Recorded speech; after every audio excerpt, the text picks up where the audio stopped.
ऋषि को 14 साल की उम्र में ही पहला प्यार हो गया था। ऋषि उस समय 8वीं क्लास में था। उम्र कम थी लेकिन मॉडर्न जमाने में लोग इसी उम्र में प्यार कर बैठते हैं।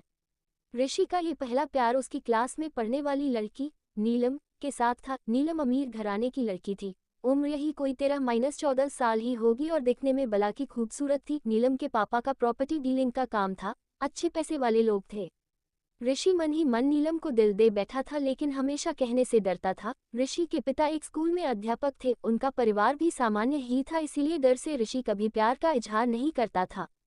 चलो इस प्यार के बहाने ऋषि की एक गंदी आदत सुधर गई। ऋषि आए दिन स्कूल ना जाने के नए नए बहाने बनाता था, लेकिन आजकल टाइम से तैयार होकर चुपचाप स्कूल चला आता था। माँ बाप सोचते बच्चा सुधर गया है, लेकिन बेटे का दिल तो कहीं और अटक चुका था।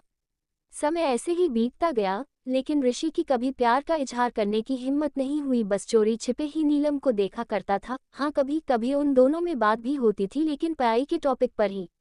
ऋषि दिल की बात न कह पाया। समय गुजरा, 8वीं पास की, 9वीं पास की, अब 10वीं पास कर चुके थे, लेकिन चाहत अभी भी दिल में ही दबी थी। आज स्कूल का अंतिम दिन था। ऋषि मन ही मन उदास था कि शायद अब नीलम को शायद ही देख पाएगा, क्योंकि ऋषि के पिता की इच्छा थी कि 10वीं के बाद बेटे को बड़े शहर में पढ़ाने भेजें। स्कूल के अंतिम दिन सारे दोस्त एक दूसरे से प्यार से गले मिल रहे थे, अपनी यादें शेयर कर रहे थे। नीलम भी अपनी फ्रेंड्स के साथ काफी खुश थी। आज सब एंजॉय कर रहे थे। अंतिम दिन जो था, लेकिन ऋषि की आंखों में आंसू थे। ऋषि चुपचाप क्लास में गया और नीलम के बैग से उसका स्कूल आइडेंटिटी कार्ड निकाल लिया। उस कार्ड पर नीलम की प्यारी सी फोटो थी। ऋषि ने सोचा कि इस फोटो को देखकर ही मैं अपने प्यार को याद किया करूंगा। बैंक से लोन लेकर पिताजी ने ऋषि को बाहर पढ़ने भेज दिया। नीलम के पिता ने भी किसी दूसरे शहर में बड़ा मकान बना लिया और वहां शिफ्ट हो गए। ऋषि अब हमेशा के लिए नीलम से जुदा हो चुका था। समय अपनी रफ्तार से बीतता गया। ऋषि ने अपनी पढ़ाई पूरी की और अब एक बड़ी कंपनी में नौकरी भी करने लगा था।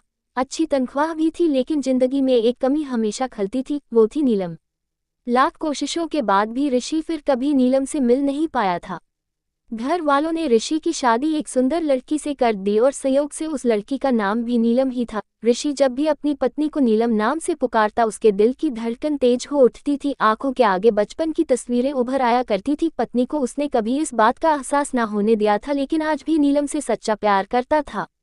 एक दिन ऋषि कुछ फाइल्स तलाश कर रहा था कि अचानक उसे नीलम का वो बचपन का आइडेंटिटी कार्ड मिल गया। उस पर छपे नीलम के प्यारे से चेहरे को देखकर ऋषि भावुक हो उठा कि तभी पत्नी अंदर आ गई और उसने भी वह फोटो देख ली। पत्नी, ये कौन है? जरा इसकी फोटो मुझे दिखाओ। ऋषि, अरे कुछ नहीं, ये ऐसे ही बचपन में दोस्त थी। पत्नी, अरे ये तो मेरी ही फोटो है, ये मेरा बचपन का फोटो है। देखो ये लिखा, सरस्वती कॉन्वेंट स्कूल, यही तो पढ़ती थी मैं। ऋषि ये सुनकर खुशी से पागल सा हो गया। क्या है, तुम्हारी फोटो है? मैं इस लड़की से बचपन से बहुत प्यार करता हूँ। नीलम ने अब ऋषि को अपनी पर्सनल डायरी दिखाई, जहाँ नीलम की कई बचपन की फोटो लगी थी। ऋषि की पत्नी वास्तव में वही नीलम थी जिसे वह बचपन से प्यार करता था। नीलम ने ऋषि के आंसू पोंछे और प्यार से उसे गले लगा लिया, क्योंकि वह आज से नहीं बल्कि बचपन से ही उसका चाहने वाला था। ऋषि बार बार भगवान का शुक्रिया अदा कर रहा था। दोस्तों, वो कहते हैं ना कि प्यार अगर सच्चा हो तो रंग लाता ही है। ठीक वही हुआ ऋषि और नीलम के साथ भी। ऐसी ही सुंदर कहानियां सुनने के लिए हमारे चैनल को सब्सक्राइब करें और बेल आइकन पर घंटा दबाएं।